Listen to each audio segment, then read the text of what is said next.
अचियो हकीम हण खणो अचियो मथे में सूरा पेट में सूरा जंग में सूरा निरण में सूरा अखियुनि में सूरा अचो अचो पंहिंजो इलाज करायो हकीम हण खण वज़नू अरे गंजो नब्ज़ दे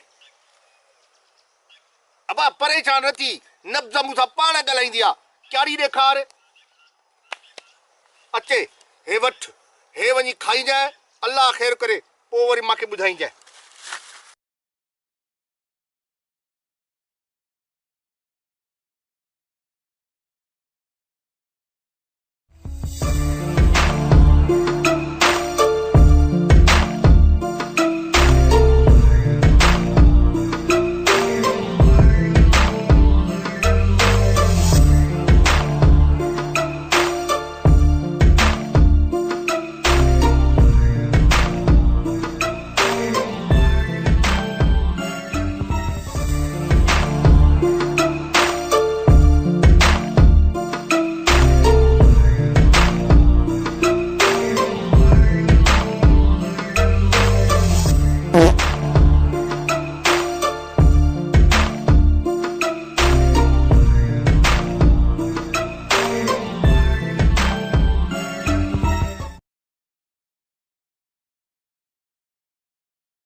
अबा कंगला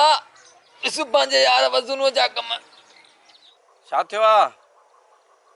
छा कया वज़नू वज़नू अलाए कहिड़ी बाबा दवा ॾिनी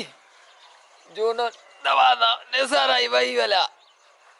अचु अचु त हलूं था वज़नू ॾे मालिक भलाई कंदो अचु अचां थो अचां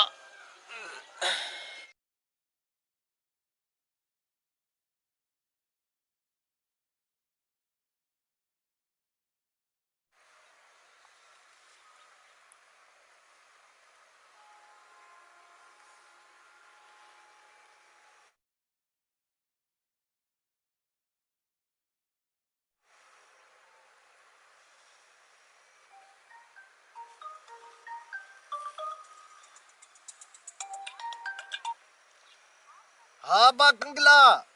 ॾे का ख़ुशीअ जी ख़बर वज़नू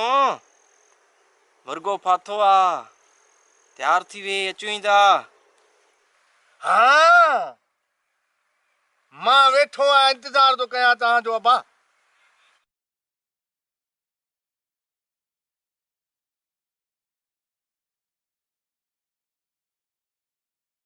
अबा वज़नू कहिड़ी दवा ॾिनई खाइण खां पोइ दबा साह थो निकिरे अरे मुंहिंजी दवा जे साह थो निकिरे त पोइ मूं वटि वरी छो आयो आहे पोइ बा नाराज़ न थी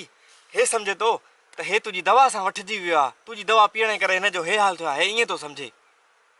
बाबा मां हकीम हण खण सम्झी न मां अहिड़ी दवा कीअं ॾींदुमि जो को माण्हू परेशान थिए हाणे मुंहिंजा बाबा ॻाल्हि ॿुध 1000 रुपयो कढ अहिड़ी दवा थो ॾियां हीअं फटाफट थोरो हाणे जो हाणे खा त पी ख़तमु सभु कुझु वज़नू बा 500 पिया थी मिले भलाई करे ओ बा वज़नू हीअ असांजे हथनि खे ॾिस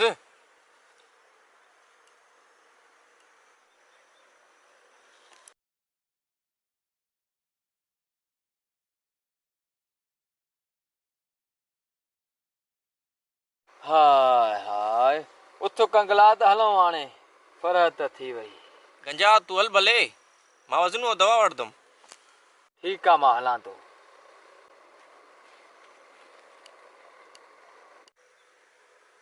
ॾे कमीशन 200 रुपया